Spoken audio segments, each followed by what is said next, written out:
Hallelujah! Praise the Lord. దేవునామానికి మహిమ కలుగును గాక. ఆమేన్. ఈరోజు దేవుని సన్నిధికి రావడము అనంటే ఏదో వస్తున్నామా, ఈరోజు ఆదివారం కదండీ! వెళ్ళాలి చర్చ్‌కి వెళ్ళాలి అని చెప్పి అలా వస్తున్నారా?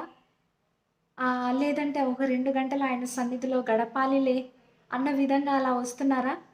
లేదనంటే పాస్టర్ ఏమనుకుంటారో అండి, ఈ వారం వెళ్ళకపోతే మళ్ళీ క్వెషన్ చేస్తాడు నన్ను అనే వారి కోసం బాధతో వెళ్తున్నారా?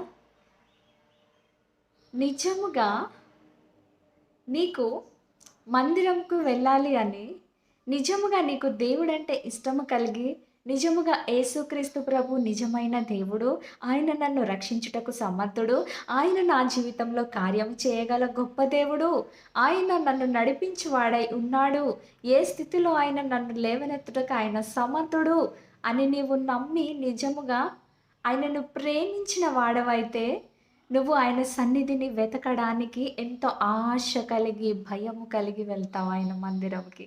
ఆమేన్. నీకు ఈ భయాలేవి లేకుండా వెళ్తున్నావంటే, నువ్వెన్ని రోజులు వెళ్ళినా కానీ, నీ ఆత్మీయ జీవితం అక్కడే ఉంటది. కదా!